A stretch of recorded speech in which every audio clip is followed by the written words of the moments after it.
soon. It's on April 5th. If you haven't signed up for it, I urge you to sign up for it. Our symposium has great speakers lined up, lots of training. We have Amy Acton, who's one of the candidates for governor, coming to speak to us. We have the clubs presenting to everybody. You'll learn how to be more involved with the party, how to be a volunteer. There'll be some volunteer training, a precinct captain training for those of you who are interested in become precinct captains. We'll have training for those who want to be candidates for anything. We'll have candidate training. So I urge you, if you're interested in getting involved, sign up. It's on April 5th. It's at the UFCW Hall. We'll provide lunch too, right? So it's Saturday starting at 10 a.m. Is that correct? 9:30. 9:30 to 2? Yeah, so 9:30 to 2. Won't keep you all day. We'll feed you. All right, so hopefully you guys can sign up for that. It's a free event to everybody that wants to be involved. So I wish to see you all there. If you need more information, the flyer is up front. It's been emailed. It's being sent out regularly. We've had over 100 people sign up so far. I'd like to kind of get closer to 200 if we can. So it's great to see that so many people have signed up for it already, but it'd be great if we can double that number. And number two, as you guys know, because some of you are starting to get calls from me, begging you for money, our Frolic for Funds is on April 24th, and we have Congressman Greg Gladsman coming to speak to us. He's our guest speaker, the keynote speaker. I am happy to say that from call time today and yesterday, I've raised $29,000.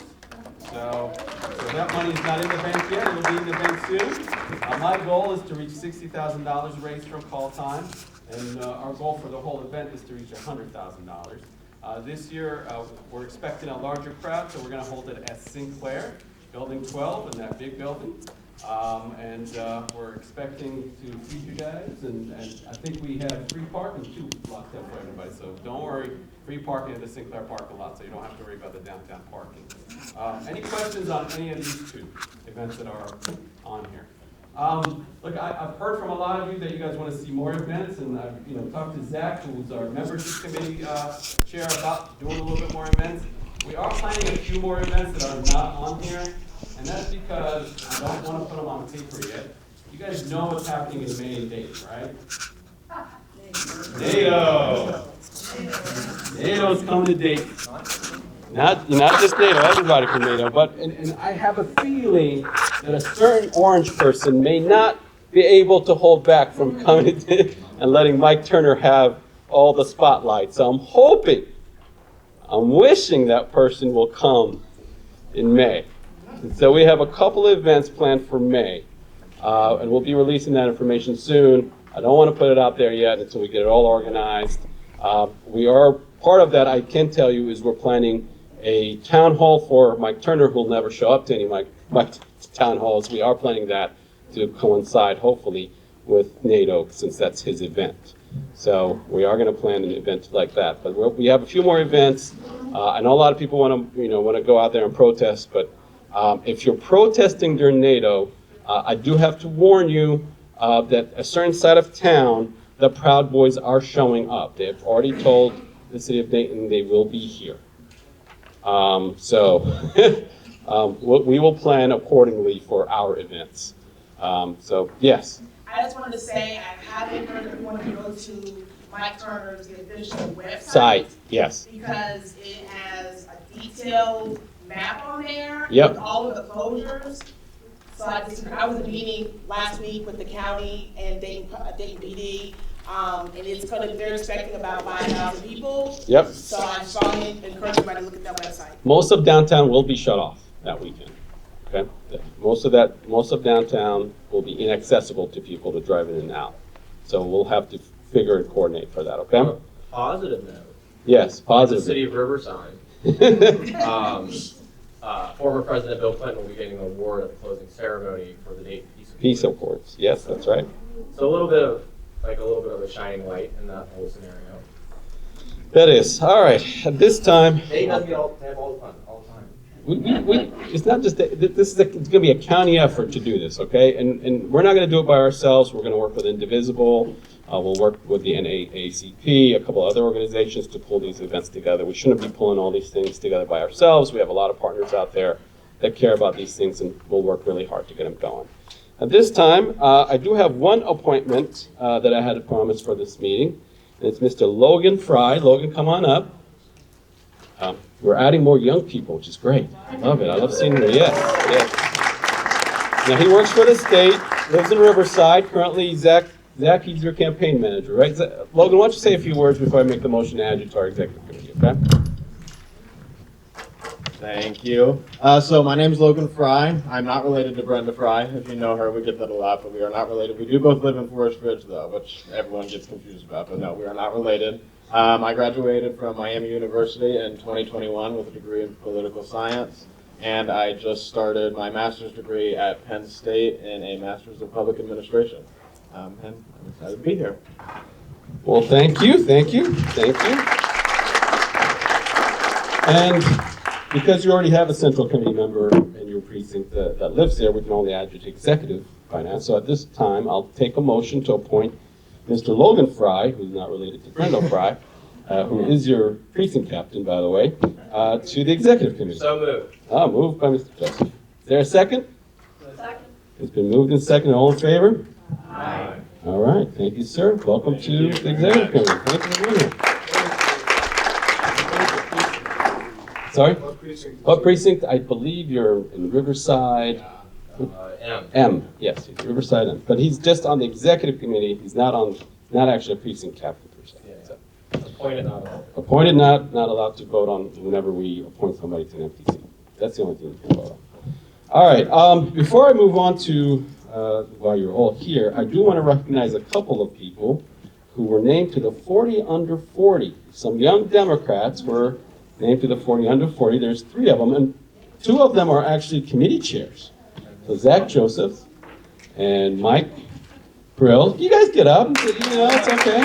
For my committee chairs. And the Young Democrats president, Ashley Miller. Come over here. Yeah. 40 under 40. Congratulations.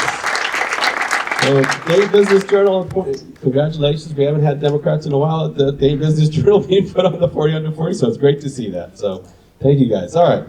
So now I can get to why you all are here.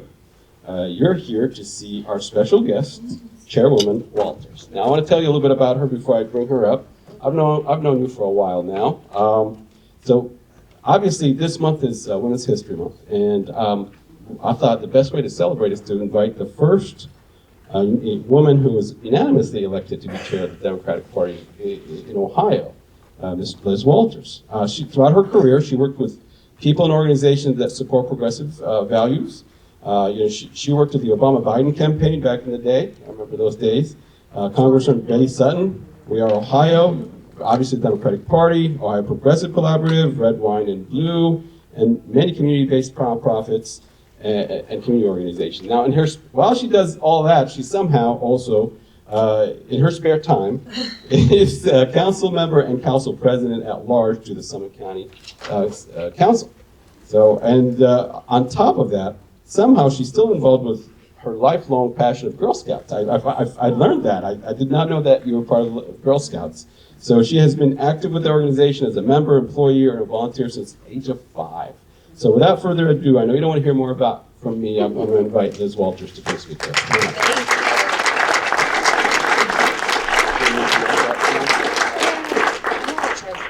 Say a couple things. Hi, everybody. Thank you so much for having me tonight in Montgomery County. I love that I get to be here with you. Forgive me if I look a little tired and frazzled. This is my last stop after 3.5 days on the road, and I was on a plane this morning at 5:30. So I am pumped, but if I start to misuse words, don't hold it against me. I'm going to try to be as clear and efficient as possible. Fun story about the Girl Scouts in keeping with the theme of Women's History Month. So this little known about me that I did, was very, very active. My mom was my leader. My grandmother was her leader. My mom's the oldest of 7 girls. So lots of women in my family. And after college, I didn't really know what I was going to do with my life. And I got a paid internship in Washington, D.C. for Girl Scouts of the USA. Most people don't know this, but they're the single largest research institute focused on the life of the American girl. And they take that research and they lobby Congress for policy reforms on how to make life better for girls across this country. And I would go into the office and they would pack me up with a set of talking points and some appropriation requests. And this was right after lobbying reform happened. And so luckily, Thin Mints were still cheap enough that they weren't subject to the gift ban. And I would take my satchel with my Thin Mints and my talking points, and I was like, this job is awesome. Everyone loves us. I'm really good at this. I'm getting everyone to take meetings. And it probably took a while for me to be like, oh yeah, dum-dum, it's the cookies. Yeah, you're not actually that good at it. So, but it was an incredible experience in many ways, helped put me on the path I'm on today. Once you get that bug for making policy change, it never lets you go. I think Girl Scouts is especially formative because, as has often been said to me across my career, it doesn't faze you to just speak up and raise your hand and share your opinions. I'm like, I came up in a movement, all there was women. That was totally normalized for women to be leaders and to share their thoughts and to speak their minds. So highly value the time I have there and very much value the work I still get to do as a volunteer for the organization. So that's my final pitch. That's my green life. This is my blue life, as we say. So thank you all so much for having me. I've had the chance to get around the state this year. And I want to start by saying, one, thanks for coming out, right? It's a Thursday night. It's 6 o'clock. I'm not sure what time it is, what day it is. There's a lot of other places you could be. And so thanks for being here. I think being in community with one another at these moments in time after we're in the times we're living in is more important than ever. So thanks for being a part of this community and valuing it and sticking with it and making the time for it. And thanks for making this your activism home, right? And I think one of the things I want to talk about a little bit tonight is there's a lot of ways we can all take action in this moment, and not everybody has to do everything, right? And we're going to have a lot of opportunities to resist, to protest, to be very diligent about the work that really needs to happen in this state to prepare for the 26 elections, and even before that, to elect good Democrats all over the state in school board races, city council races, et cetera. So we have lots of opportunities there. And it's okay if not all of those are for you, right? But what you got to do is take the time to figure out, what is my activism home and where is that going to happen? Because sometimes one of the easiest ways that folks get disappointed is they want the party to be everything to everybody. And there's just some stuff that, we don't do, but one of our partners does. And that's great because we don't all have to do it all, but we do have to be a big coalition of friends that can tackle it all together. So thank you for making this your home, and thank you for coming out tonight. We're going to spend some time tonight going through what happened, right? What did 2024 look like? Within that data, if no one's ever been to one of these with me before, buckle in. I'm a data-driven girl, and I love me a map. And so we're going to talk a lot about where the journey the state has been on, what did 2024 look like. There were some highlights within that really tough loss of the president, but especially of our senator. And there are very, very clear points of weakness that offer us a really clear vision on what are the most important things we have to tackle as Democrats in Ohio between now and this November and next November to be in the strongest position possible to continue to build power and have some victories for Democrats up and down the ticket. I'm going to try to get through this relatively quickly so that I can spend lots of time having a conversation with you. And if at any point here I use an acronym on accident or I say a term of art that doesn't resonate with you, feel free to shout that out and ask. And I'm going to plug in here really quick. And hopefully I'm playing Russian roulette with my battery. I hope we're going to be just fine here. Let it charge for a little bit. Oh yeah, we should be fine. Hopefully. I was on the guest Wi-Fi. Is that okay? Yeah. Okay, the DC guest Wi-Fi? Yes. Great. Well, no, it's a WSU. What is it? It's Central CSU. Yes. CSU Connect? Yes. Yes. Sorry, guys. Okay, here we go. Yes.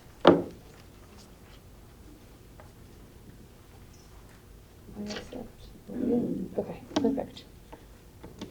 This should just go here. Here we go. Okay, perfect. There we go. So, before we understand the state of Ohio, we have to understand the bigger environment that we were swimming in, which is the elections happening across the country. Nationally, we saw turnout drop about 1.9%. That is exactly what happened in Ohio. We were very on trend with national turnout trends.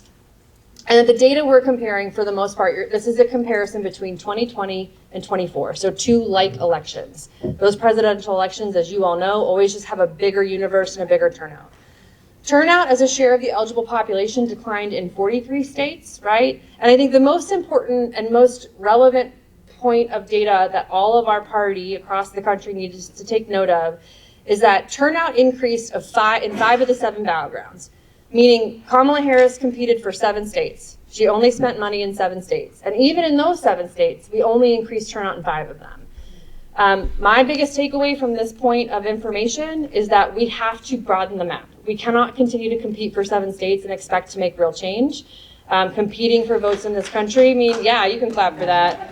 I made a lot of really good friends during the DNC chairs race. I was very mouthy. But I want to paint that picture, right? Because I think in Ohio and any other state, this is common. We get very insular and we think we're living in a bubble. And this was a hard year, not just across the country, but across the world, right? Huge seismic shifts on public opinion, on turnout, and how people engaged with their democracy. This is another really important one that really underlies that point that I just made about expanding the map. Harris won about 0.3% fewer votes than Joe Biden did in those battleground states where she competed, but everywhere she did not compete, she won 8.3% less votes, right? You can't win a fight you're not in. And so for the good of not just the national Democratic Party, but for parties across this country, we really do have to have national competition for national races. As we dug in on Sherrod's data, it was really interesting to see that, Kamala only outran him in 1,200 precincts out of 8,800 in this state. And in those precincts, the average vote differential was 2 points. That was it. There's only a few precincts where she did a little bit more than that, and those were in Toledo and in Youngstown, the 2 places the Harris campaign bought TV to service the Michigan and Pennsylvania voters on the border, right? So, but just kind of shows, it wasn't huge, but it was a difference, and that happened to be the 2 places where she did compete. I want to be really clear. I am not critical of Kamala Harris herself. I think she did an incredible job in 90 days and inherited a strategy and an apparatus that there was no changing, and I totally get that. And I think for those of us who were living through 24, there's a whole lot of things we would have done different. But I think the other reality is after the debate in June, the internals in Ohio were horrific for not just President Biden, but what that would mean for everybody down ballot. And Kamala actually moved the state 7 points back her way in 90 days. That's a pretty incredible feat, right? And so I just want to acknowledge that because I think she walked backwards in high heels in the way only women can do, right? In this moment, and she did us proud. This was an environment and a campaign strategy that was just really, really difficult. So I just want to name that. What does that mean in the scope of the nation, right? Of how did Ohio compare? This map shows you how much a state shifted to the right by the state level. Blue is less shift, red is a lot of shift. Not one single state did not shift to the right. All 50 states moved to the right. And in Ohio, we actually did it less than most states. So losing by less doesn't feel great, but in this environment, it was an accomplishment, especially because we didn't have the same level of investment of some of our battleground colleagues like Nevada and Arizona, who actually moved further to the right than we did. And they had the full slate of a presidential campaign, a Senate campaign, et cetera. Yes? In your numbers, do you have a correlation of the shift to the right with people that didn't actually vote? I'll get there. Okay, sorry. It's okay. The answer to that's kind of no, because if they're not voting, they don't count towards the total that delineates performance. But that's another big question that we have to unpack. Yeah, well, that was the 1.9% decline. A little later in this presentation, we're going to dig in on exactly how that impacted Ohio, that turnout change. I also just want to note, and this is something else we've been talking a lot about across Ohio, getting feedback from folks, but also nationally. Ohio, and not to overuse the analogy from our beloved Senator Brown, we truly have been the canary in the coal mine about what is happening to the electorate. And you can really see that in the California and New York numbers, right? they had some of the biggest rightward shifts of any state in the country. These are our reliably blue states, but New York moved 11 points to the right because we are missing the mark when it comes to message and channel with a lot of voters, and we have a little bit of that later. So what happened in Ohio? Kamala did good in the big 6 cities, as we would expect, did well in Athens, she won Youngstown, she won Canton, and actually, in many ways, her performance in Appalachia was higher than we thought it might be, but overall, was just a really tough race. As we started the year, this again before she was the candidate, we knew that the senator was gonna have to overperform the top of the ticket. All of our research told us we thought we could get to about 8 points, and if we could do that, we would probably be successful. That's exactly what we did. Sherrod outran the top of the ticket by 8 points, but in the end, it just wasn't enough because of how much the top of the ticket lost by. And there's more to that. That's not the singular reason, but it was a very powerful dynamic in the race. You can see here that Sherrod's map, much better. He overperformed Harris literally almost everywhere, but did much better in Appalachia, did a little bit better along the Lake counties. And you can't really see it on this slide, but you'll see it in a minute. He did a lot better in some of the Northwest rural communities too. This is the differential between Kamala and Sherrod. He outperformed her in all but 3 municipalities, 2 on the eastern side of Hamilton County and 1 in Van Wert. That Van Wert one was really confusing to me, so we dug in, and that was because of the Libertarian candidate. So just naming that. I think that the other really interesting thing to note here from a Kamala performance standpoint, which gets into some of the deeper trends that we're experiencing across many years in Ohio, is that Kamala overperformed Joe Biden in only 3 counties, and that was Delaware, Union, and Claremont, all suburban sprawl counties that are seeing a huge shift in population growth and in population diversity. Turnout. This is the first of the slides that really hang a lantern on the work ahead for us as a party that we have to commit to. The lighter the green, the lower the turnout sank, right? There are, and it's not surprising, right? It's mostly our big cities where this is a bigger problem, or to put it in a different way, 88 counties in Ohio. 81 of them turn out at 75% or higher. 7 of them turn out at 65% or lower. Right? It's a huge, and that when the 7 counties that are turning out lower are also the biggest population centers, that's a huge gap. It's also the full space of the work we have to do and our obligation to, in many ways, our moral obligation to our values, but also our opportunity on how to build back power in Ohio. That's another way to look at it. This is the turnout differential between 2020 and 24. The darker the orange, the worse the turnout from 4 years ago. I will name this, not that we want to let anybody off the hook. Cleveland and Columbus are the problem children. Everyone's got some work to do, but we have a lot more work to do in those 2 cities. But we've got work to do in Dayton too. Okay, so that's the top line data. Then within that, we dig in and say, what are other anomalies that we can focus in on that help to paint the picture of like, what are the key pieces for us? Where do we go from here? And I think there are 4 key data points that emerged for us as we were looking at the voter level data post-election in February that are really important things for us to push on in questioning our assumptions about the electorate, or to commit ourselves to work on in rebuilding a coalition of voters. The first is our models, right? Models are the kind of scientific way that we guesstimate someone's either democratic support, their support for a candidate, or their likelihood to vote. There's a whole different set of models we can build for folks. The 2 biggest that drive our programmatic choices, or who we send mail to, or whose door we knock, are their support score, so how likely are they to support our candidate, and their turnout score. How likely are they to turn out to vote? Everyone in this room, I almost guarantee you, is all the way on the right side of that screen. 90 to 100% likely to vote. If you're not, we should talk, because I'm not sure why you're on this committee.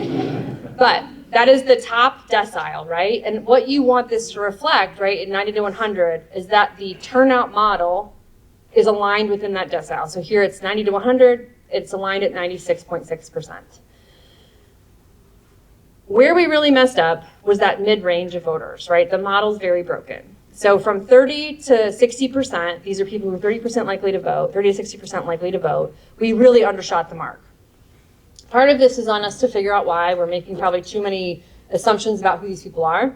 But we're also clearly not doing enough work in this range of the electorate. These are what we would also colloquially call sporadic voters, right? Or 1 by 4 voters, right, who only come out every presidential year. And they often are put into late stage of the campaign and aren't given enough attention, clearly, because we're not performing in the right way with these spaces. To put this in a different perspective, Republicans kicked our ass here, right? So this is their performance with their mid-range voters. They were outperforming us with those sporadic voters almost across the board. So that's number one, right? Within that, then we dig in and we look at some other things. This is it modeled by geography type. The darker the red, the lower the mess up. Where is it all? It's all in the big cities, right? So our modeling is pretty good in rural Ohio. It's pretty good in Appalachia. It's pretty good in the suburbs. Where we're really, really not hitting our mark is in these big city footprints. Digging in some of this deeper, right, there's 3 other key points that I think are really relevant here. And some of this is true nationally, just like it is here. It's age, wage, and race, right? And this is interesting, right? I need everybody to hear me because there's been so much hot take post-election, like immediately post-election, about how this was Black and brown voters abandoning the party. It's not true, right? There's a huge movement here. The harder truth for us is that they're not voting because we're not giving them something they want to vote for, right? So like, I think that as we dig in on this, we're going to go through this a little bit more. But age was actually a much bigger factor in vote performance than race was. But race is significant. I don't want to, it's mutual, both are true, but anyway, I'm over-explaining. Okay, voters under 45. We have a 3-part problem in Ohio. Their share of the population is dropping. Their vote share, their voting age population, meaning actual registration share, is dropping, and they're staying home more frequently. This is 18 to 29, 30 to 44. I actually find this super interesting because you would think that a lot of these folks are of prime child raising years, and so are focused on things like schools or other like pocketbook issues like grocery prices. And again, we saw this decline. Oh man, my battery might die. Is there any way I can get something from? Thank you. I'm going to put Mo on that while I keep talking. Thank you. There's one over here. We just got to figure out how to do it. Yeah, we'll figure it Okay. out. 45 to 64. This one was also interesting, but because it's a bigger share of the population, didn't have as big of an impact. 45 to 64 also saw a pretty big drop. But this data is also really reflective of what is generally a shift in generational identity by age group. What do I mean by that? The tail end of the boomers are aging into 65 and over. The Gen Xers are aging into this next bracket. Millennials are now aging into this bracket, right? So we're just seeing this realignment of generational identity within these age breaks that are playing a huge role in how this all plays out. This one, holy crap. Seniors are voting and they're multiplying in Ohio, right? 256,000 more votes from people 65 and over. Again, really reflective of the shift of the boomers into the last generational gap here. But we don't expect to see this shift anytime soon, right? And I think what we're going to see here, and one of the things we're going to talk about a little bit this year as we're testing tactics, yes, good job, everybody. Give it up for these guys, problem solvers. Team effort. Yeah, is how I think we might be entering a phase of what we would call campaign bifurcation, where there's one set of tactics for voters 45 and older, and there's another set of tactics for voters 45 and under. Voters 45 and over, or particularly 65 and over, we are reaching them at the doors. We are reaching them on the phone. They are reading their mail. That is not true for voters under 45, right? They're not, if they do answer their door, it's usually through their Ring doorbell. How many of you had conversations with a voter through a Ring doorbell this year? Yeah, that's a new experience. But so just more to come on this. Income, again, one of those no-duh things, but it's helpful to visualize. The less money you make, the more your turnout just drops off a cliff, right? Voters living in poverty, poor voters, voters living in a single-income household, whatever that is, if you make less than $75,000 a year, your turnout just kind of goes whoop, the further down the bracket you go. And again, this is true, this is relevant everywhere in the state, but because of the population density in the big cities, this is way more profound in the big cities than it is, and it impacts than in rural Ohio. Turnout by race. White voters were absolutely stagnant, held flat. Their population, voting age population did not change hardly at all. So we can move on from that. This one's a real doozy. This has been on the decline since 2016 and is one of our biggest and most important challenges that we have to focus on in 2025 and 26. African American voters, their voting age population fell by about 4 percentage points from 2020 and almost 7 points below 2016. So that is, what does that mean? We are losing registered vote share, and the voters that remain are turning out at a lower rate. This number doesn't seem big in isolation, just as this election, but when you look at the picture across all 8 years, it's a very significant number, especially when the vote share as a share of the population, right? African American voters, about 15% of Ohio, residents are about 15% of Ohio, about 20%, 25% of Democratic vote share. So a shift like this can have a real impact. What does that look like? Again, Black voters do live everywhere in the state. That's often surprising for folks. There are historic Black communities in places like Lima, Chillicothe, Marietta. But again, the deeper you go into the cities, the harder this gets. Black voter participation in the suburbs is actually on the rise, right? It's reverse, that folks, as more African Americans move into the suburbs, part of why, by the way, we're winning the suburbs more, is because they're diversifying. But we have again, very specific geographic footprint here to go work on. Tied to this is the huge disparity in African American voter registration. This is not true everywhere, but you can see here, the darker the red, the bigger the disparity between the eligible population and the disparity for African American voters. In some places, it's as much as a 30-point gap between the Black registered voter and the Black eligible registered voter, right? Or eligible to register voter. And so it's a huge challenge for us to continue to take on.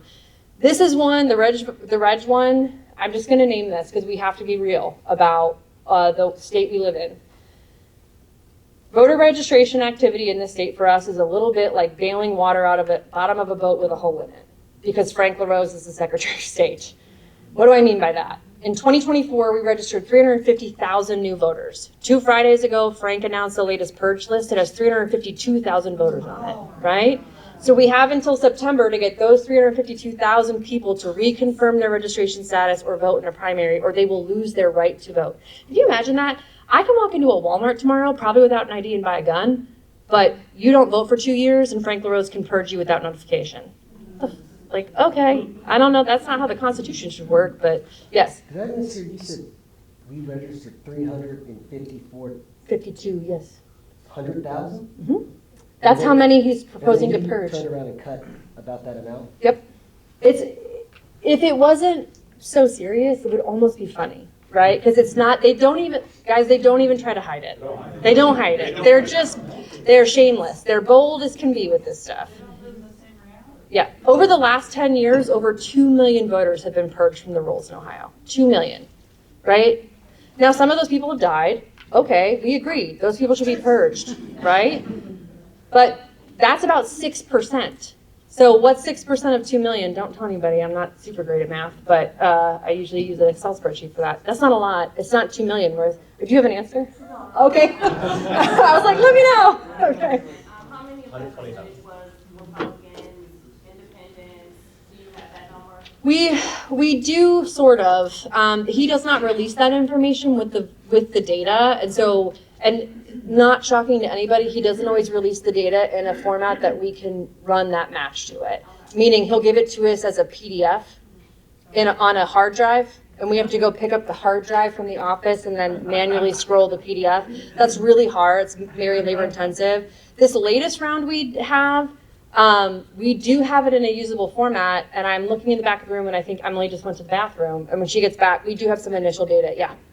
ChatGPT does a great job of scraping data out of Like PDFs PDFs? and turning it into usable data. That's great. I did not know So ChatGPT had that function. It can do that, and it might save you some time. Perfect, thank you. Okay. These next two problems are problems I say are good problems to have. Our Hispanic community and our AAPI community is growing at a faster rate than we had projected when we started this work 4 years ago, meaning more and more of these folks are coming to Ohio. And though it looks like there was a decline in their turnout, there was more Hispanic voters than ever in this last election, 7,000 more. Same for Asian American voters, right? There were 5,500 more. So this is opportunity. We have to pick up our registration pace to keep pace with population growth in order to put more of these folks on the rolls. So this is one of those not as tough problems to solve. What's that acronym for? Asian American, Native Hawaiian, Pacific Islander. Listen, thank you for asking. Yeah, alphabet soup up here, you know? Okay, this one, yes, sir. Can I just ask a quick question? Sure. For our poor residents in the state, Mhm. it seems that their voting has gone down a lot. Yep. Will the current president's plan of cutting benefits for those folks, will that increase the voting? I don't think we can make any assumptions because I think it's, let me give you this example. Next Tuesday, there is a special election in Florida to replace Matt Gaetz' seat. Ooh, Matt Gaetz. Anything's better than Matt. Yeah. The Republican running in that seat is running a campaign on elect me to protect Social Security. Right? And they're just lying now. And I'm not really sure how we break through the noise and we're going to talk a little bit about this too, about how these voters consume information. We'll talk about that. We have a real challenge on getting up to fighting weight in some of the spaces where we can make an impact here. So, yeah. Yes, sir. So I spent a lot of time going on to the Montgomery voter registration thing. Mhm. I've seen people that have never voted that are still on it. And I've seen people that are 8 years. Yes, Frank, every time Frank purges, he gets to make new rules every time he does it. But There is no rule in state law. He writes a memo Like I say, and, there's a lot of people, 8 years, they haven't voted and they're still on the list. Mhm. As of just the other day. Yep. As of 2 days ago. Yep. 3 days ago.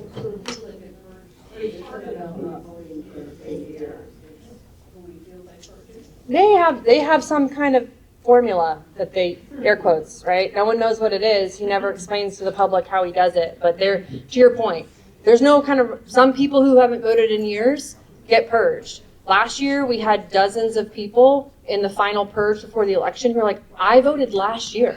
Why am I on a purge list, right? Lots of problems with this structure. So this slide is a graphic representation of program data. What does that mean? All of our Democratic organizations are allied friends. So this is the county party, Sherrod Brown, our congressional candidates, House candidates, anybody who knocked doors, right?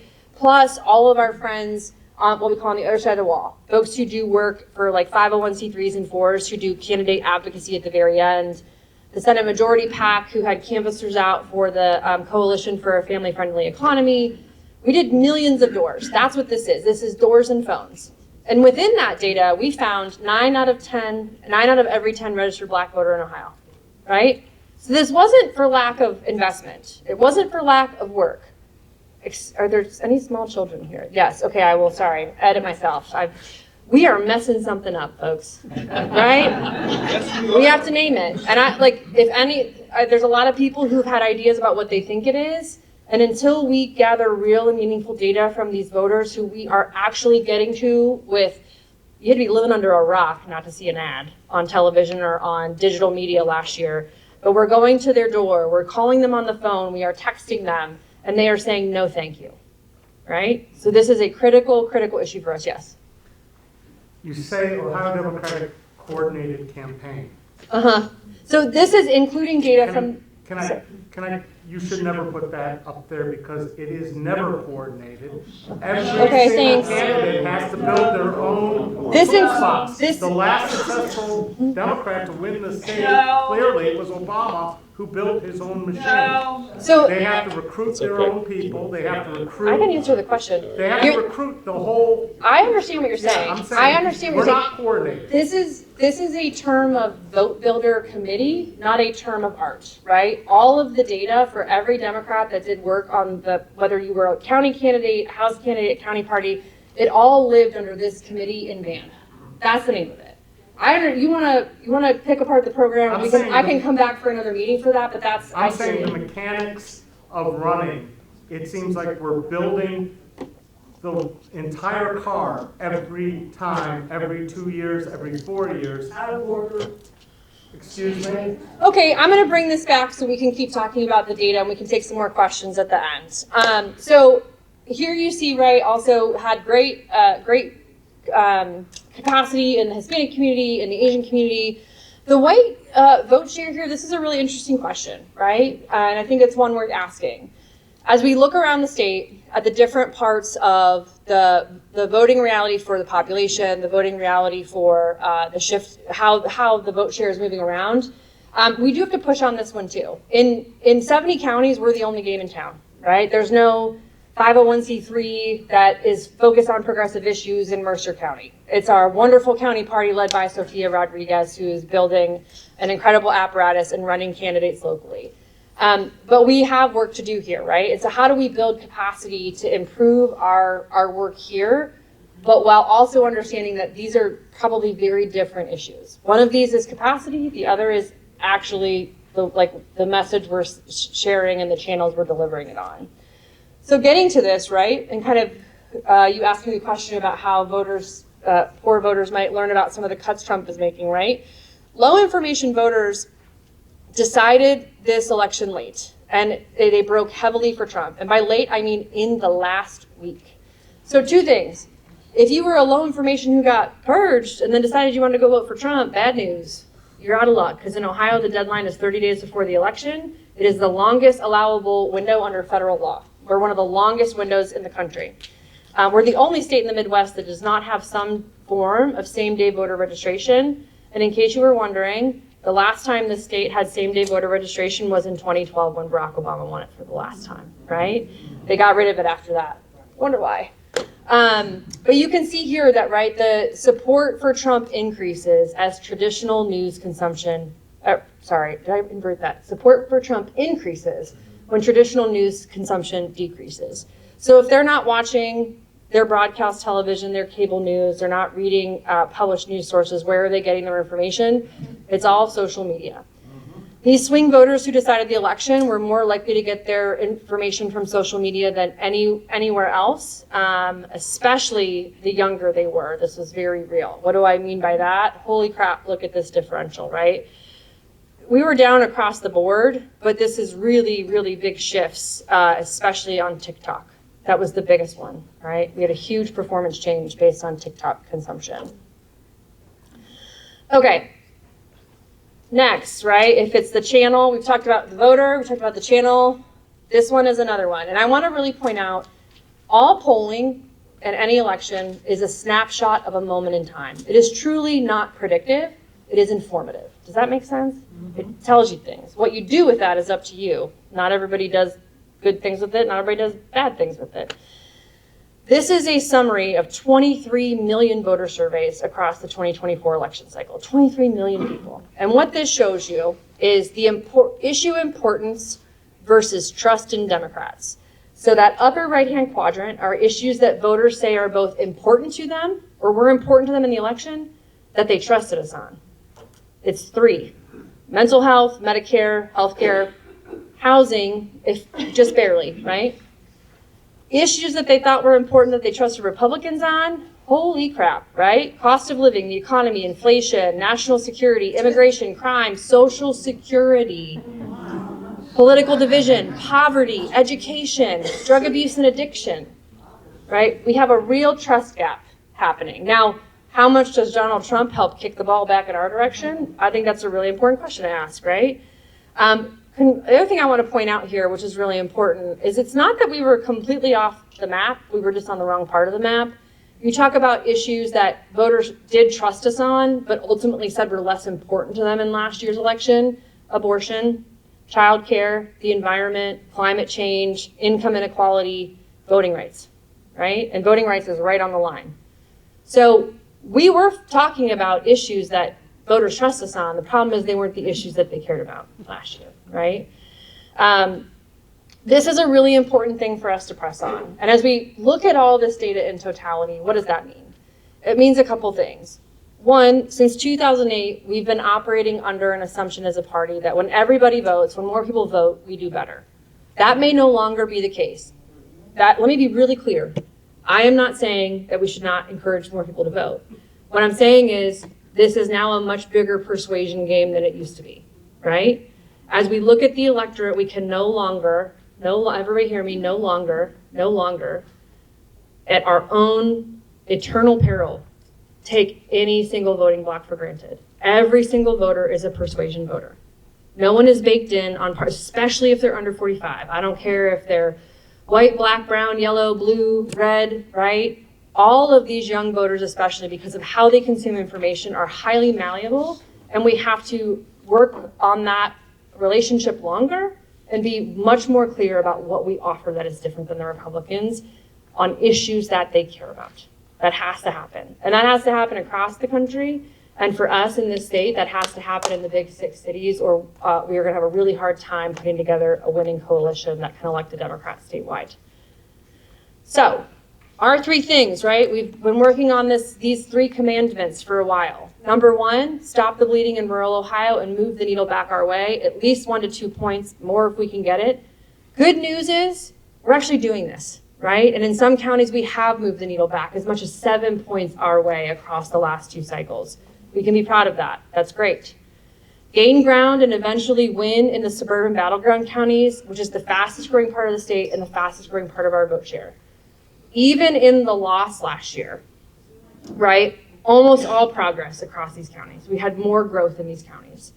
Number 3, maximize turnout in our base, especially in the big 6 urban counties. Y'all, we gotta get serious about it. And to some extent, this involves starting over. We've got to go into communities in a humble stance and listen. And listening, because taking the lead of the voter on what they care about, how they want us to talk to them, and by how I mean channel, method, right? Not necessarily message, though we will test that for sure. And to rebuild relationships, because we've become very disconnected from this segment of the electorate. So, sorry, I don't know how I did that. Escape. What does that rural Senate map look like, the shift, right? Again, if you were to look at this map between 2020 and 22, and then 22 and 24, you'd see almost universal improvement, right, across these counties. Sherrod in particular was performing much stronger an improvement in Northwest Ohio over Tim. And I think the reality for the senator, right, was for the first time in Appalachia, that durable vote share he's always had really disintegrated in a way he's never experienced before. So, but again, overall, between the 2 different Senate races, we've had real growth in the rural community. Suburb map, this is really where you can see huge improvement. I want to name this one in particular, Delaware County, which is just north of Franklin County. In 2012, Sherrod Brown lost that county by 32 points. Last year, he lost it by 1. Huge shift, right? Huge, huge shift. All that growth is really positive. I'm going to name it. Hopefully I don't regret it. Medina County, right? We have an open mayor's seat. We're running a longtime Democrat from city council. I think we can flip the mayor's seat for the first time in Medina history this year. I'll let you know if we do. I have not actually said this in Medina County yet, so we'll wait and see if they run me out of town. So what are our opportunities in the big 6 counties, right? 1, this year, as you all know, we have really big municipal races across each one of these 6 cities, which are the seat of these counties, and where all of our kind of geographic mandate is. We have mayor's races, we have council races, we have school board races. That's true everywhere. But really, really good opportunity in these races to do meaningful work to reconnect voters to Democrats they can see, touch, feel, have a real conversation with, right? The other bonus is that these happen to ladder up to the congressional races that will be the most critical to take back the House majority in 26. So that is Amelia Sykes in Akron, Marcy Kaptur in Toledo, Greg Landsman in Cincinnati. And then we also have those red outlines, right? The Mike Turner seat and the Max Miller seat, where we have a lot of growth potential. We are redrawing this map this year. Thank you, Matt Huffman. So we will be working starting over the summer on some lobbying efforts to hopefully, maintain the map we've got, because Republicans could really try to be very challenging for us on this map process. But stay tuned, that's not gonna happen until August or September. So the good news is we have plenty of time to get to work. So our goals for 25 in these big 6 communities, right? Understand non-voter and voter motivation. Why are people not registering if they're not registered? Why are people not voting if they are registered? Why are voters leaving the party behind if they are, right? Who we would normally consider as part of the coalition. We want to discover hyperlocal communication channels and influencers and really cultivate paid volunteer leadership for long-term development. That has huge impact and benefit for county parties, for local candidates, but then especially going into 26 as we have the opportunity to run against Vivek Ramaswamy at the top of the ticket. Oh boy. And then, the hope is, right, this program starts this summer and it never stops. We keep on going all the way through the 26 year. Okay, what can you do to get involved? One, volunteer for your county party. You have so many opportunities here locally to do really good work. Even if you are working with a candidate who is a safe Democrat, they don't have a challenger or their challenger is not very strong. These are opportunities to organize, right? We can no longer let local, like the uncontested race, be an unorganized race. Does that make sense? Just because there's not a competitor doesn't mean we can't be going door to door to talk to voters about their registration, talk to them about their opportunities to get involved. We really have to work on that. This is also where you'll get an update on our listening and learning project that we're going to be rolling out in June and July. So we'll be working closely with Mo and the team and anybody else that wants to come be a part of it. Some of this will be like professional researchers. We're going to try and do some interesting focus groups in alternative locations. The hard reality, folks, right, is a lot of these voters who are sitting it out, they're also not coming to the focus groups. If they're not voting, they're not participating in focus groups. And we really have to find ways to get to them. And that's not going to happen in a mirrored room in a, unmarked suburban shopping mall. So we want to be thoughtful about how do we get into community spaces where folks are still going in person, laundromats, grocery stores, clubs, right, to just show up and see if we can have conversations with voters. Some of this is going to be very volunteer driven. We want to engage you all in helping us listen to voters in your community and share that information back with us. You can volunteer for that local candidate. Again, we have over 7,000 municipal races this year in Ohio. You can find more activism opportunities outside the party. You want to protest a Tesla dealership? Do it. Screw that guy, right? Go nuts.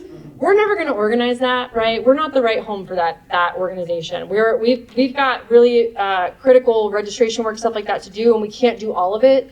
So all those outside groups who are doing the resistance work, I love it. Do it. Make them hear you, right? Follow us on social media where you will find helpful graphics like our recent missing poster of Congressman Mike Turner. And we really we'll keep sharing more of this. We'll be pushing stuff down to the county party to share out with folks too. Share, right? As we talk about these spaces where we need to grow a footprint. I know it may seem frustrating and challenging because sometimes you share something and that second cousin that lives out of state that you forgot about comes in to be like a keyboard warrior on your page and debate you. But this is the only way to gain foothold, right, in these online spaces is to have an equal part of a paid program online, but also a volunteer program online. This stuff does matter when you share a lot of this stuff. So with that, I'm going to stop talking. What time is it? Ooh, 7.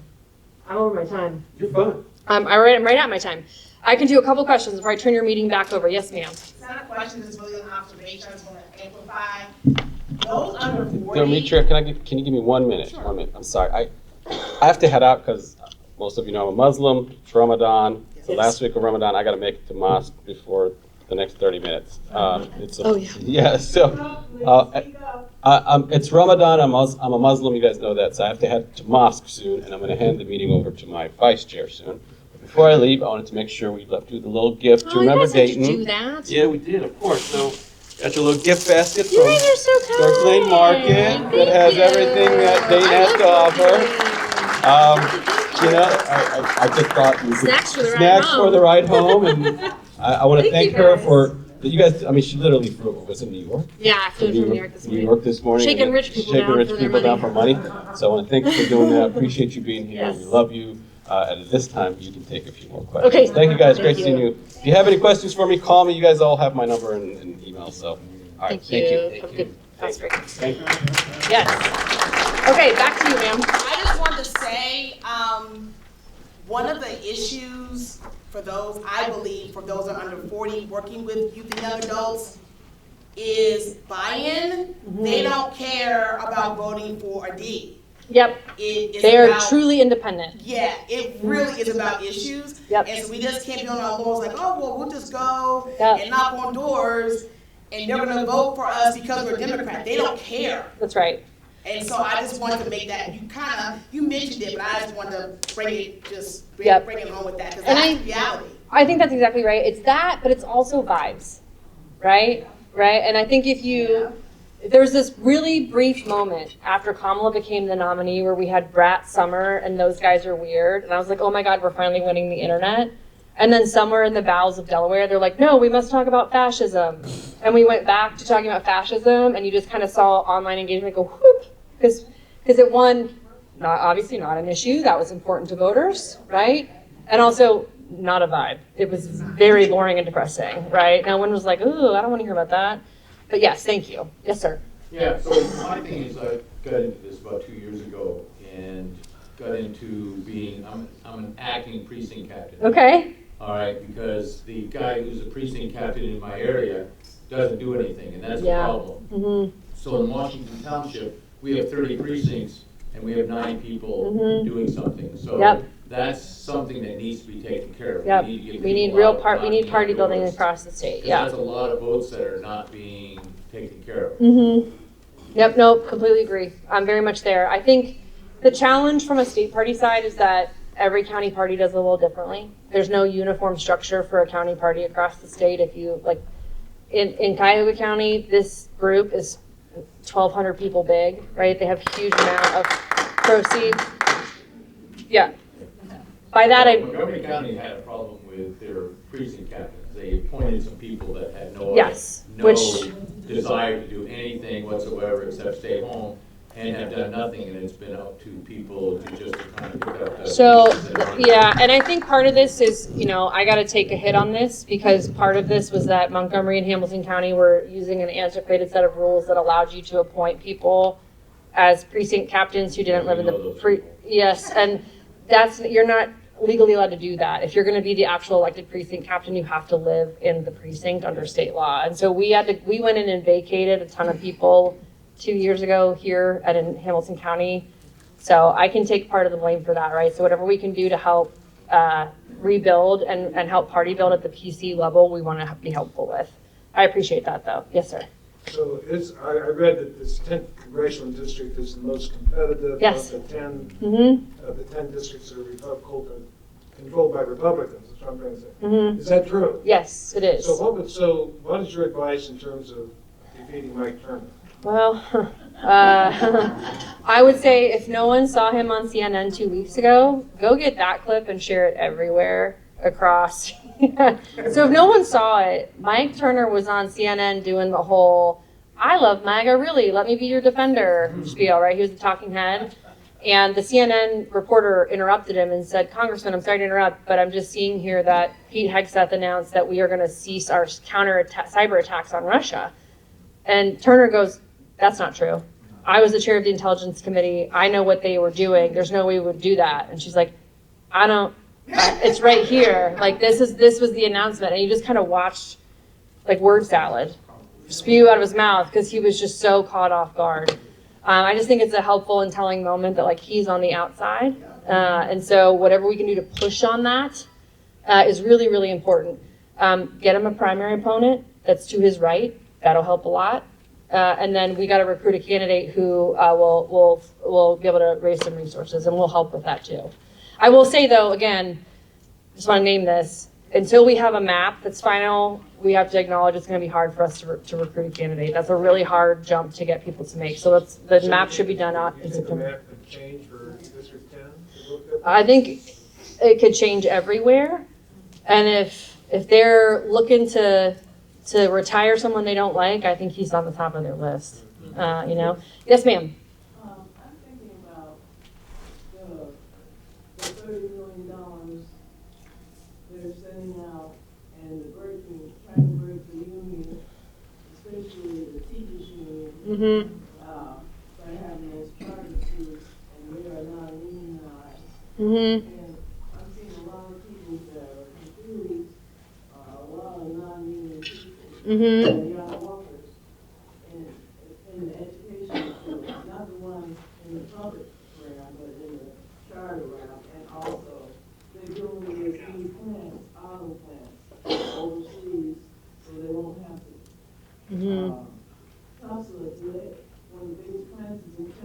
Mm-hmm. So they're trying to go around the union by doing certain things. Mm-hmm. Yeah, that's very true. And I would add on the education piece, this is a multi-front attack. It's not just on the workforce. It's also on the like if no one's watched it, right? The state budget this year, we are going to, it's $1 billion with a B dollars for vouchers. In most rural communities, there are no charter schools. There are no private schools, right? Or if there is, there's one. Most rural counties have one or less. It's going to hurt rural folks way more. And as a result, we are not going to fully fund public education, right? And if anybody, I feel especially strong about this as a growing up a Browns fan, though I'm deeply struggling with that right now for many reasons. There is a $600 million giveaway to the Haslam family to build a new Brown stadium outside the city of Cleveland. A losing football team, a billionaire owner, is going to get $600 million, but we can't fund public education. Get bent. Like, what are we, like, it's obscene what these folks are willing to do. And they're not, this isn't HB6 anymore. They're not hiding it. They're not trying to tuck it away as like a corporate giveaway. It's just blatant. They're just writing checks right out of the state coffers. So there's a group that is getting organized. It's already started. You may have seen some of it here called All In for Ohio Kids. And that is a coalition of pro-public school organizations, the teachers union, who are going to start really organizing town halls and days of action across the state around the state budget and all the things that come with it. So if you see those things here, get involved. We have kind of offered up when you have them in the counties, let us know. We'll get it to all of our county party folks. They need to hear from us that we're not going to put up with this crazy stuff. So did you have a question, ma'am? I'll take it. Accolades, Chair Walters, for who you are and what you are doing. How to address, in addition to purging the voting list, the billionaire and dark money that comes in and buys election seats. Yeah. So Musk is doing is buying. Yeah. So did you guys know that last year Elon Musk set up an office in Toledo, 2 doors down from our paid canvas operation for Sherrod and Marcy, and offered to pay people $10,000 to not work for us? Really? I mean, I'm like, can I run up there? I'm kidding. It's like, it's insane. And I wish I had a better answer for you than I'm with you. This is really frustrating and it's really gross. And I think the other thing to think about this, right, is last year, right after the convention where all those anti-Sherrod ads started, you guys remember them, that was all crypto, right? The crypto industry spent more money against Sherrod Brown than any industry has spent against a single politician in the history of the United States last year. $52 million in 3 weeks, right? Say that again. They spent more than what? That crypto industry spent more money against Sherrod Brown than any industry has spent against a single candidate in the history of American politics last year. It was $52 million over 3 weeks. And so that is really, it's going to be a persistent challenge for us. I don't know what a solution is. It's Supreme Court reform, right? End Citizens United is a national organization that is active in this space if you want to get involved. I will say this, if we ever get the chance to die on the hill of campaign finance reform, I will be in front of the charge. Let's go. Because it's just going to be, as long as corporations have speech, we're in a really tough spot. Yes? Are you willing to reformulate the way we organize in this state and figure out a real message? Because the idea of trying to win 15 congressional districts with 88 different organizations doesn't seem like you're aligned on what the challenge is. And we're expending a lot of energy not in the right places. So we have another organization like this that gets routinely more people and discusses democratic principles, but they're not the party.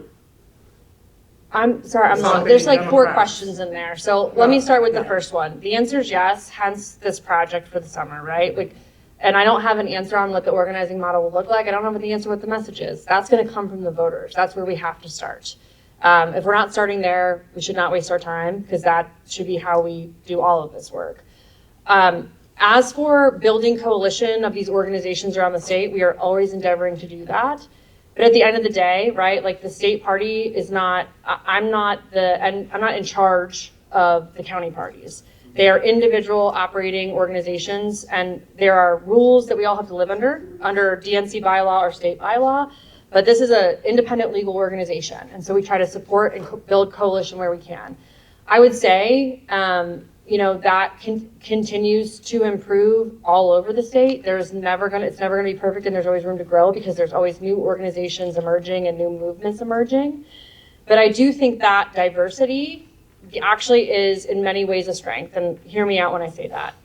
Part of the reason the Republican Party could get taken over by an authoritarian fascist is because it's very homogenous and very rigid, and there is no diversity and there's no disparate coalition. A fascist would have a real hard time taking over this party because it is like herding cats, and I mean that with love, right? That diversity, the coalition model, is actually a strength if we can lean into it and continue to build it. Happy to be a part of conversations about how we help to do that anywhere that I'm asked to be, but I do think that I hear what you're saying, but it's not about unifying us under one rigid structure, but building a coalition, right? I think that's really, really important. It's about building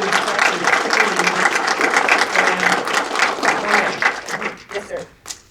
I was gonna ask something else, but because you asked that into that response, I think with Bernie Sanders and AOC, they're not in the group. I'll repeat it. Bernie Sanders and AOC, while they're not a part per se of the establishment of the Democratic Party, they're really gaining traction online. They're getting crowds of thousands of people all over the country. Just going to high school gyms, going to city hall or town squares.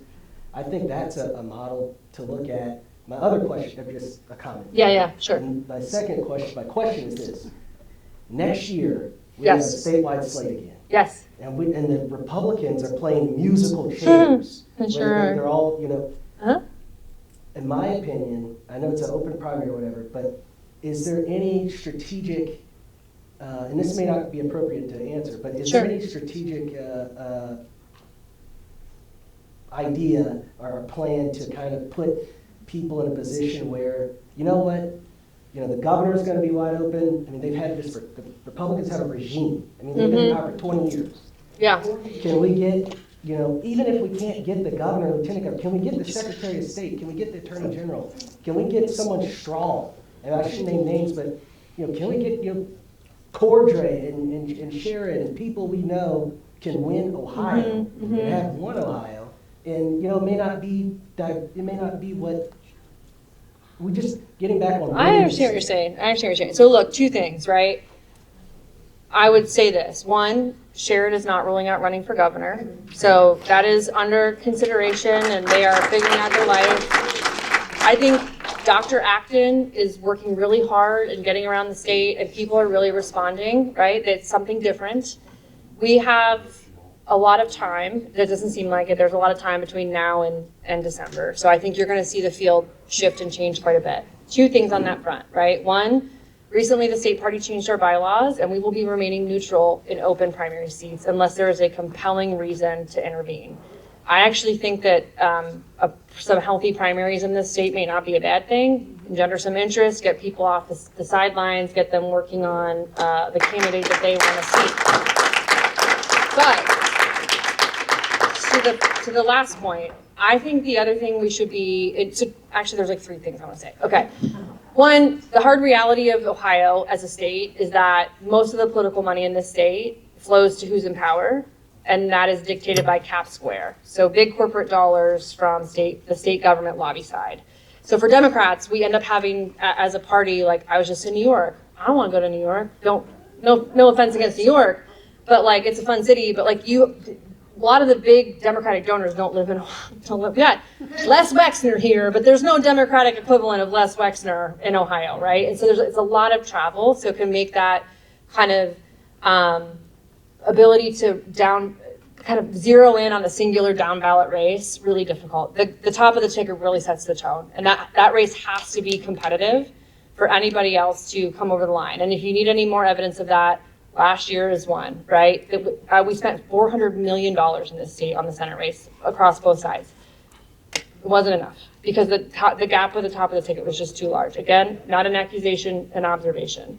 The second thing I would say here is that I will meet with anybody, right? I hear a lot of people talk about how, oh, we need something different. Great, if you have LeBron's cell phone number, pass it over, right? But at the end of the day, we are asking people to give up their lives, to submit themselves to relentless public scrutiny, to be attacked and maligned on television and on digital media. And by the way, you gotta lock yourself in a room and raise $90 million, phone call by phone call. It is not an easy feat. And so part of this is really, to your point, about making sure candidates know what they're getting into. We need folks who are committed to do the work. And as much as I wish, I hear this, not usually at a statewide office level, thank God, people are like, well, if my ideas are good, people will just give me money. I wish, right? There's still a level of this that you have to do really hard, grinded out work, and so you gotta have the right folks for it. But I appreciate your perspective on that. And with that, I am way over my time, and I'm gonna let you guys get on with your meeting. Thank you so much for having me.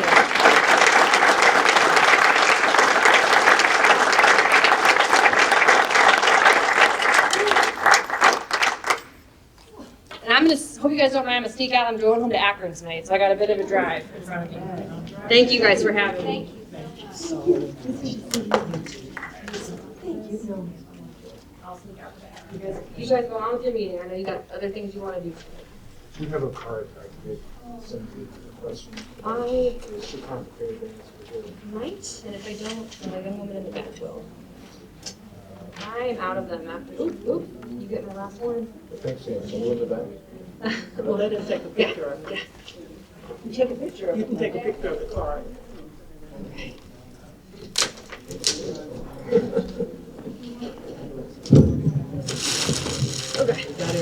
All right, as Liz leaves, I'd like to ask you to give her one more hand. Thank you.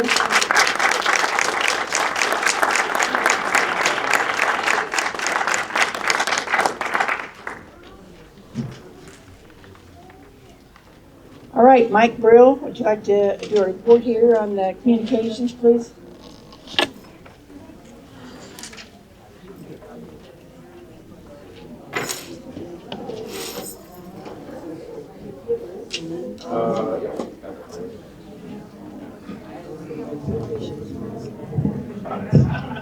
I'm going to try to be quick. So hello, I'm Mike Brill. I'm the head of the communications committee for the party. And the first thing I wanted to highlight is that we're participating in the Ohio Democratic Party's Day of Action tomorrow. So you may have heard of Senate Bill 1, which will absolutely destroy higher education in this state. It's headed to the governor's desk, and we'd love for everyone to flood his phone with phone calls tomorrow to show him that Ohioans do not support this, and Ohioans do support their higher education institutions. So please, call from your phone a couple times. Call from your mom's phone, your friend's phone, your home phone, and just get as many numbers and as many dials in there as possible. The second thing is, good question. It'll be on it's been on our social media pages, and it'll be on our social media pages again. If you look at the email we sent out yesterday, it's in there as well. It's in a green graphic with his face, and he looks kind of ugly. So check that out, or I can get it to you afterwards. The other thing I just wanted to say is I really appreciate we've been posting some posts on Facebook and Instagram and Blue Sky trying to hold the current administration accountable, and we've been getting some Republican pushback on those posts from individuals, also from the Montgomery County Republican Party. And I'd just like to say our party members are doing a great job of pushing back on them and commenting, and I really appreciate it. And what they don't seem to realize is that every time they post or comment on our page, they're just boosting our post in the algorithm. And you all responding to them is helping out with that as well, so I really appreciate that. And then the last thing I want to mention, which I always do, is that the primary way we're trying to communicate with you is via email. We're sending out at this point, a weekly email on Wednesdays that has all the information you should need. So I know we've been having some issues with certain people getting those emails, and on the back end, it is not as easy of a fix as I wish it was. So I've come up with some workarounds. And so if you are one of those people who have signed up for our email list but are not getting our emails, please come talk to me after the meeting, or send us an email at our contact@MontgomeryDems email, and I'm kind of compiling a list and see if I can work through them all at once if I can. So What is the site where you're having the discussion? You said you were having a discussion in the... Oh yes, on our social media pages, on like Facebook and Instagram. People, It's on what, the parties pages. Yeah, the Republican Party and other Republican affiliated pages, and people are pushing back, saying MAGA and whatever else, and our great party members are holding them accountable. And Facebook, and what's the other place? Instagram. Instagram. Yeah. Thanks. Thanks. Is everybody enjoying the What's Up? Whoa! Kind of short here, huh? The What's Up Wednesday, Mike, you and the team are doing a great job. I appreciate all of you.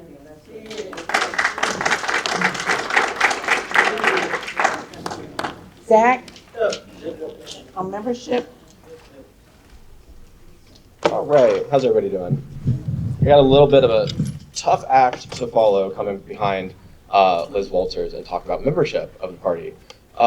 First off, if you are a member of the membership committee, please stand up. You too, you're a member. Okay, everybody, volunteer, we get a round of applause.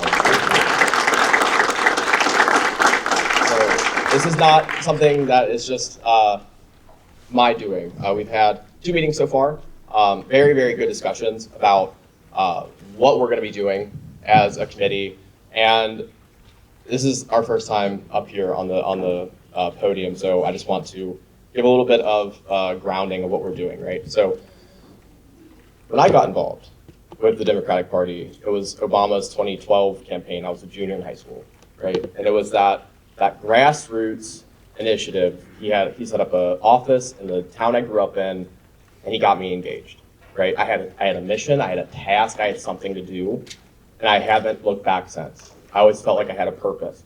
And that grassroots initiative, that feeling that we have a purpose, a calling, why are we showing up to these meetings, giving a definition to that, is what I want to get us back to. So Mike touched on a point that we worked out on the last meeting.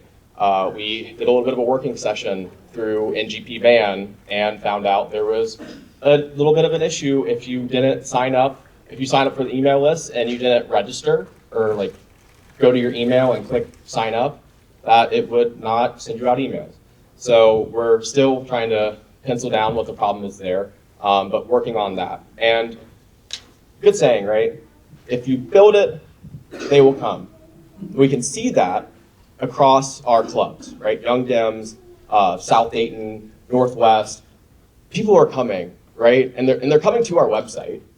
They're coming to get involved in the party, but when they get here, they get lost, right? I'm gonna try, with the membership committee, we're gonna try to find them. And once we find them, we're gonna try to keep them and get them engaged. So doing events, coordinating with applications like, I don't know, Mobilize, ActBlue, try to get a little bit of our technology suite up to the 20th century, then maybe move to the 21st, right? And then next thing is we need to redefine what membership is, right? Most of the people in this room, we are elected and appointed members of the Montgomery County Democratic Party. Most of us, I'd say. But we have people who pay dues. Those are equally as much of members of the party as we are. They just don't do the voting part, right? This committee, this board, this body is very formative, right? If an appointment needs to be done, we'll do that.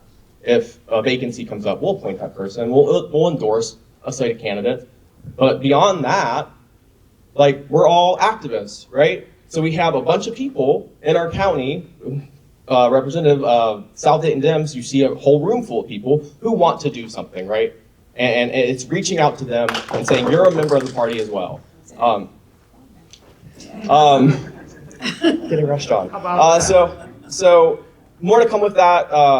I have coordinated with a print shop in Cleveland, so you should be able to see a swag shop. So if you sign up to be a member of the party and you pay your dues, you'll get something, a trinket, a token, or something like that. So you should be seeing that coming out soon. And then lastly is a basis of being fun, right? The Democratic Party, we're the party of the labor unions who are fighting against the big corporations. We're the party of the LGBTQ+ who are fighting to have rights. The party of equal rights, right? It's well, we're fighting for something, right? We're always feeling like we're blighted. Republicans, it's all about winning and having fun and a good economy, right? Well, let's have fun while we're doing activism, right? There is a fun thing about being a Democrat. We wouldn't be going to protests if we didn't think it was fun. We wouldn't be here if we didn't think it was fun. So I just want to get back to that. And with that, I think Diane's going to yank me if I don't stop talking. Thank you for your report.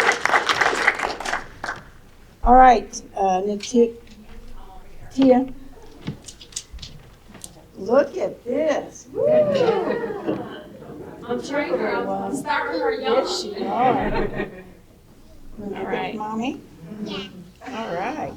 You come over here so they can see you. Okay. Say hello, everyone. Hello, everyone. What is your name? Sarah. How old are you?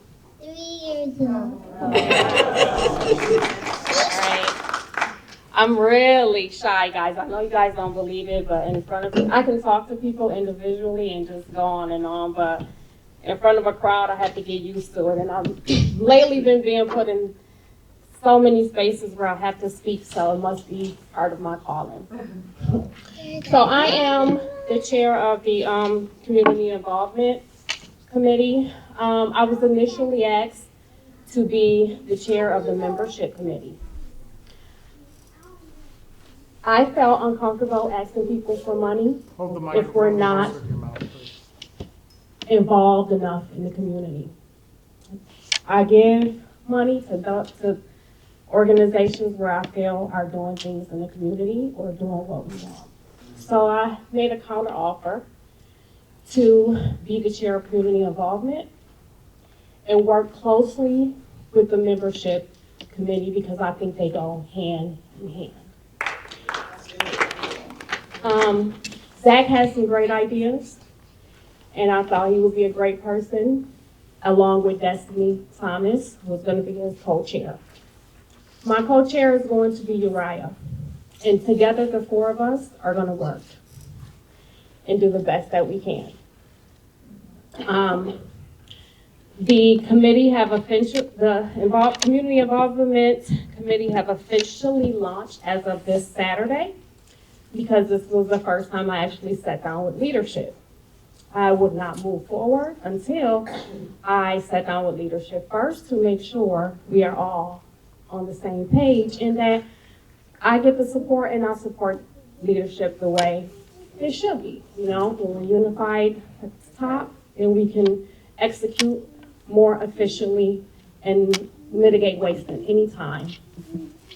So since then, I have met with Uriah, had a great meeting with him.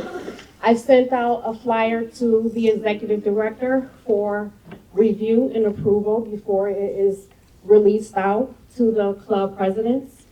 I am asking all the club presidents to recommend a person to be on my committee so that we can all collectively bring ideas from different regions of Montgomery County.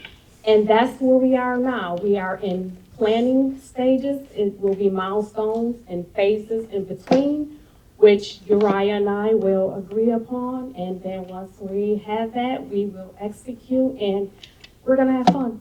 We're gonna have fun while we're doing it. We talked about some great things, like when the memberships, when people sign up for memberships, we have a welcoming event.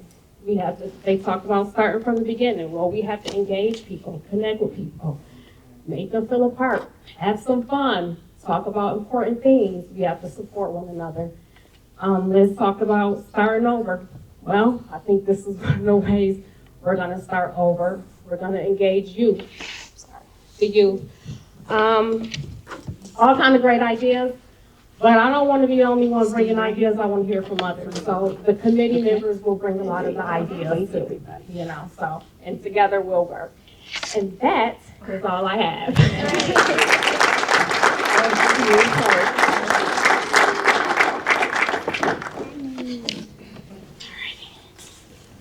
All right, thank you for your committee reports, all three of you. Club reports, we'll start here at Northwest. Tony? I can do it from here. Sure. I just want to echo what the comments that were made before about us being on the same page and bringing people together and finding reasons to do that. I will provide you a member, Ted, before you leave. I'll get you a member to join the communication group. But, as a member of the President of Northwest Dems, we're not as large as Southwest Dems, but we're, my own opinion. That is, we provide some alternatives to some of the direct political conversations. Like our last meeting, we had Dr. MJ, I can't pronounce his last name. What? Dr. Norton Jones. Dr. Norton Jones, I can't pronounce it. But anyway, he's been a good friend. He's a leader in the area of single payer action network. He provides a lot of information. I'm a member. We've been members for about 3 or 4 or 5 years. And we know how important that is. And it affects healthcare. And that's important to the people that live in our society. And, it's more prevalent now since we keep talking about Medicaid, Medicare, and demolishing those issues, which are important to not only people of older ages, but people who are in poverty, who need those services. So we thought that was a good topic to talk about, and then obviously that leads over some other things that happen each and every day. But, the thing that I enjoy about being a member or a president of the Northwest Democratic Club is the people that I see each and every day. We get new members coming in that sometimes we get referrals from the South Dayton, which I really appreciate that. Because they live right in the neighborhood where we are out in Harrison Township, close to Van Layton, Inglewood, Dayton, Harrison Township again. But, our doors are open, we bring people in as guests, and next thing you know, they turn into a member. So those things kind of grow over time. We do some of the things that Zach talked about. We have people, new members that come and join us. We have you stand up and tell you a little bit, so you tell us a little bit about yourself. We try to make it as personal as possible. And we're open to having different people who run campaigns come in and kind of share their messages. So those are some of the things that we're all about. And again, we remind each other after every meeting or even during the meeting that our allegiance is to this party. We're not a standalone, we're not an island. Sometimes we feel like it, but the thing about it is, we got to remind ourselves we got to build this party, because this is where all the actual information comes from. So we need to keep that in mind. So I'm going to keep repeating that to everybody that I know that this is what our allegiance to is the party. So we need to stand up and support the party as much as we can, even though we disagree. That's okay. We all are entitled to our opinions. That's what makes us grow. So we can't, we're always not going to be all aligned. We all might have our own ideas about what we think we ought to be doing and what the priority should be. But at the end of the day, when we walk out of here, we all should be united and thinking about what we can do to win these races and get back on track. And so I'll end that. My statements here. I'm done. Thank you. Thank you, Tony. It was very nice. Tony, when is your next meeting? My next meeting is April the 10th, 7 o'clock. And where at? And it's at 5945 North Dixie Drive. Harrison Township Dayton, Community. Ohio, 45414. And it's at the Harrison Township Community Room. Thank you for sharing that. Do we have Representative, is Chris here from the West Side Dems? All right, South Dayton Dems? I can probably talk pretty loud. Okay, sure. Hi guys, I'm Uriah. I am the Vice President of the South Dayton Dems. and I'm here to give the report for Rose. She's out of the area right now. In this past month, we had David Pepper come and speak here in this room, and we had probably 120, 130 folks show up for the event. He was talking on learning how we can uphold democracy in the current administration. And as far as I can tell, it was a really well-received talk, and we had a lot of good energy coming out of that talk. And so our meeting that we had last night, we had group discussions. Instead of having a speaker at the meeting, we had group discussions about what the takeaways that people had from the event, and then also focusing on what we can do on an individual level, what we can do on a neighborhood level, and then what we can do on a club level as we move forward to participate more in our communities. In April, we'll be bringing in Bill Phillis from Vouchers for Ohio. He will talk about the private school vouchers and defunding our public schools and what we can do about it. That meeting will be held on Zoom, and it will be at 7 o'clock on Wednesday the 30th. The reason we are holding meetings on Zoom is because we officially got kicked out of the Wright State Memorial Library because we exceeded the fire codes by about 50 people. And so last night we had our Zoom meeting for the discussion. In April we'll have Zoom. May will be here. In June we have our annual picnic. In July and August we're off. And then in the fall, in September, we will be starting at the Fitz Center right next to University of Dayton. And that will be our new home for the whole next year.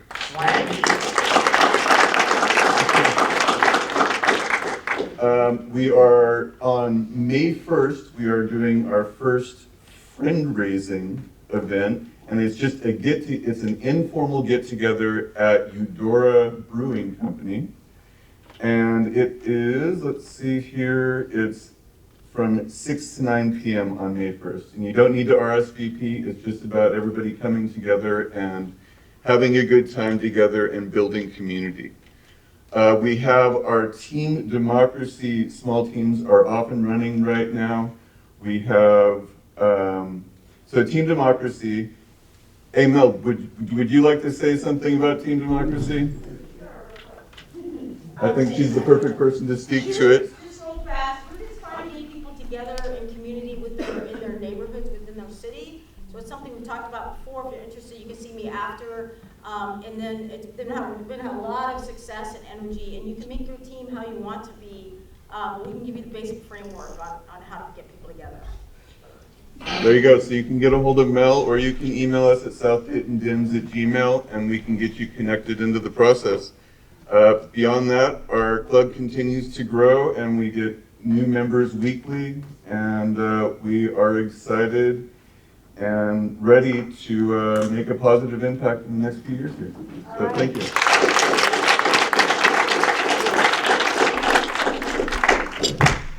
All righty.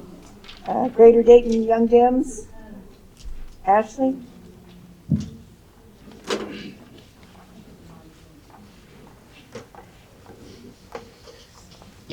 Well, good evening, everybody. Oh, come on, y'all. Talk back to me. Good evening, everybody. Good evening. Thank you. Number one, how many of you know someone that is 40 and under? 40 and under. Raise them high. Let me see them. All right, that's what I thought. So y'all know some young Dems, right?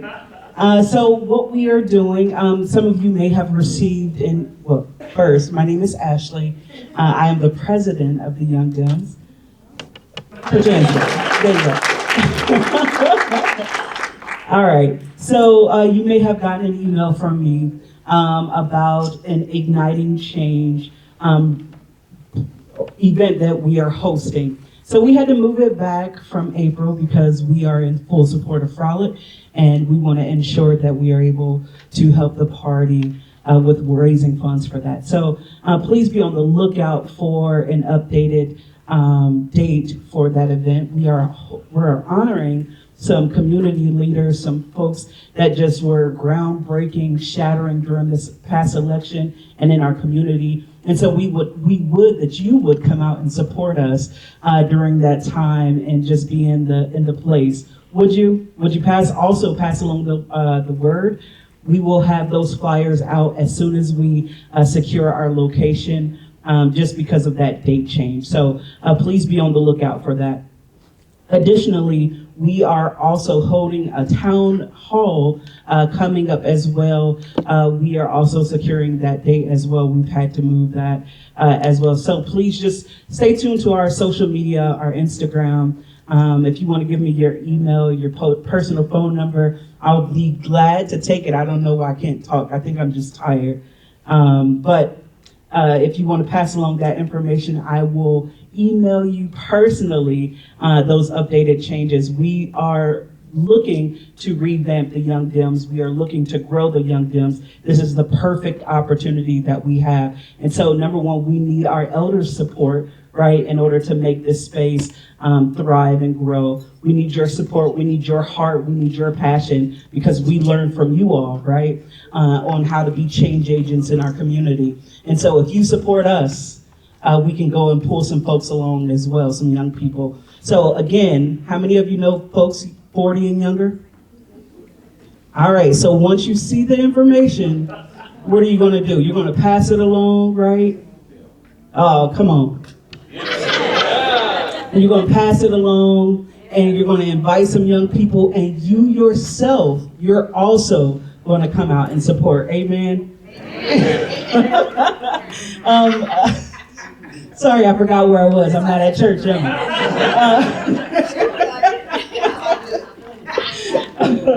Bev, did you want me to talk about the baskets, or were you want to do that? Okay. So for the committee leaders for the party, you may have also received an email from me about baskets for Frolic. We are asking that our committees and clubs that you support by donating a basket to Frolic, which is $250 is what we're asking from each club, and those monies will go back and be auctioned off, and of course those funds will come into the party as well. So if you didn't get that email from me, please see me or see Ms. Bev for additional information. Thank you all so much for your time.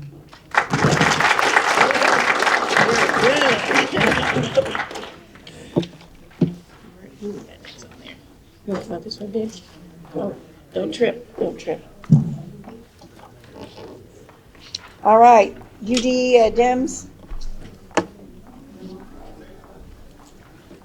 Oh wait, you got it right here. I'm sorry. Greater Dayton Young Black All right, greetings everyone. My name is Craig Anderson. I am the president of the Greater Dayton Black Dems. I have a question. How many people are confused about the Greater Dayton Young Dems and the Greater Dayton Black Dems? Raise your hand. Be honest about it. Are you confused? Okay. All right, in May. You can't hear me? I'm soft-spoken. All right. How many people in the room, show of hands, are confused about the Greater Dayton Young Dems and the Greater Dayton Young Black Dems? Raise your hand. All right. We figured. I had a meeting with Muhammad and Ms. Bev in regards to that. We're going to have a general town hall meeting in May, so you'll get that information via email. I want you to come out, regardless of your age, so we can discuss the reason why we formed the Greater Dayton Young Black Dems. It's actually the Greater Dayton Ohio Young Black Dems. We're chartered through the Ohio Young Black Dems. We still are under the party leadership of Montgomery County. But I want everybody to come out to understand on the reasons why we decided to form this chapter in the Montgomery County area. So once you get that email about our general body meeting, I encourage everyone to come out, and you will understand a little more of why we're functioning and how you can support us. What's coming up? We have a day of action, Saturday, April 19th from 10 to 12 p.m., 10 a.m. to 12 p.m. We will meet at West Social Tap and Table on 3rd Street. We're supporting local candidates who are running in their primaries. So if you know any candidates who need some support, need us to go out and canvass, please do not hesitate to reach out to me, and we will pass out literature for those particular candidates, okay? So that is April 19th, all right? April 19th at 10 a.m. to 12 p.m. All right, yes. Will that be for candidates, support for candidates, just candidates within the city of Dayton or all of Montgomery County? All of Montgomery County. Okay. We will send individuals out to different sections of Montgomery County, and we'll be able to support candidates who are part of the party. Any questions about that?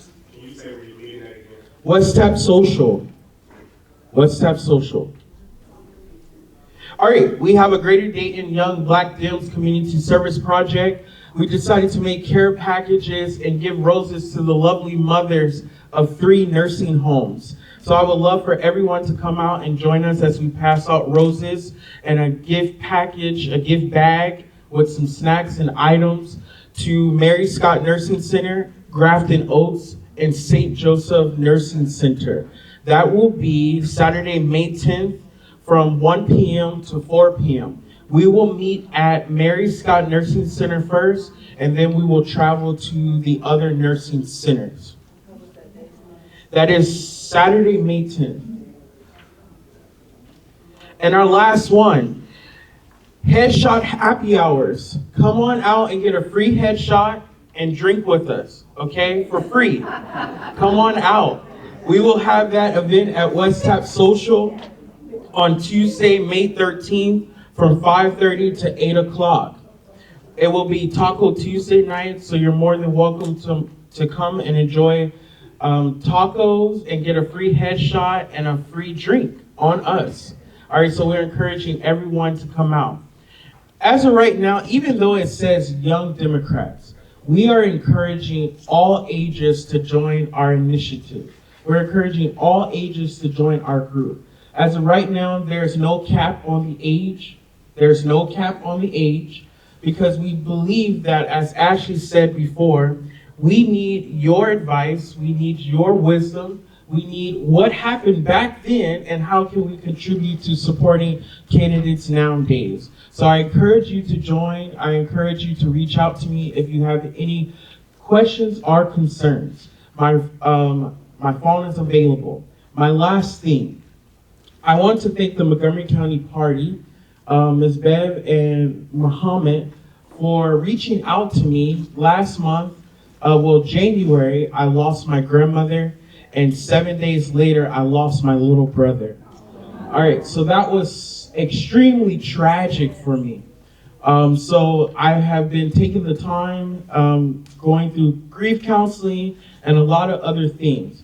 But I want to especially thank the party for supporting me and having my back during that time period. This comes 2 years after losing my mother. So this has been such a rocky moment for me. So continue to pray for me and my family during this time. That's all I have. Thank you.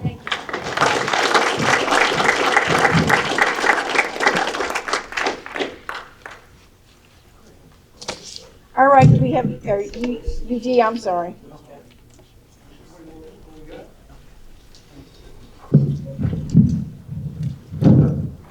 What's going on, everyone? My name is Jacob Burdick. I'm the president of the UD, University of Dayton College Democrats. Just want to highlight a few things that we've done over this past year. We really got active in the community, which is a noticeable shift from years prior. We helped Rose a lot, Willis, as well as Sherrod.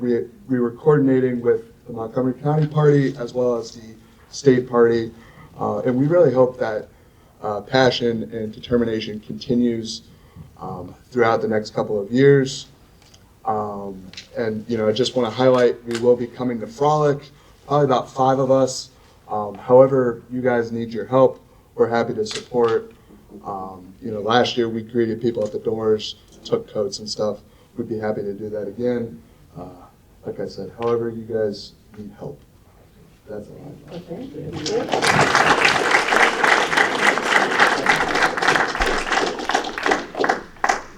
All right. Do we have the Democratic lawyers here tonight?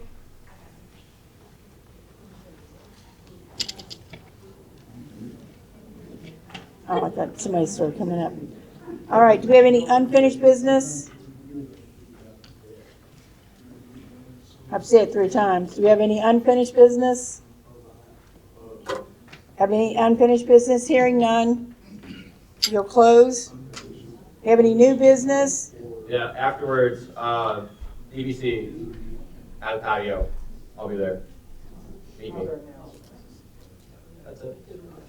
Tell the address.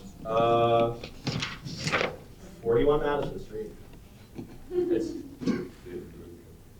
yeah, 41 Madison Street. Or put in your GPS, DBC. It should pop in there. I'll remind everybody, we've got a book club. We talked about David Pepper, and it's one of David Pepper's books. And due to, I guess, picking up books and getting them from, I guess, trying to order them, there was a delay. So our class now will start on the 9th. So you still have the opportunity, if you want, to contact the Democratic headquarters anytime you'd like to. There will be an email sent to you with a Zoom link, and it would all be done by Zoom. And so April 9th, is it 5 to 7, Bev? Something like that? Let me see. 5:30 to 7. 5:30 to 7. Well, I don't have your secret decoder, but it's 5:30 to 7. So I hope that you can join us. All right, the upcoming events, I think we got the symposium. It's going to be next weekend. We've got a flyer back there. It's still time to register, but you must register to attend. And I think there's over 100 people that's already registered. So I hope that you all join us also. 199. I'm sorry? 199. All right. That's over 100. Great job. All right. And then our Frolic for Funds this year is going to be, at Sinclair. And we said we hope that you support the party. And that's a big fundraiser for us to help our candidates and stuff. Other announcements, let's see. Oh, Zach's already made his other announcement. He jumped the gun. And anyhow, I want to recognize some officials that were here tonight. So if everybody wants to stand, or I'll just recognize their names, because I know some of them, we got long-winded tonight and has already had to go home. But we had Judy Dodge here tonight, Zach Joseph, Eric Walker, Brenda Fry, Paul Gruner, Debbie Lieberman, and Russ Joseph. Did I miss anybody? All righty. And go ahead. Move to adjourn. Thank you. All in favor? Aye. Opposed?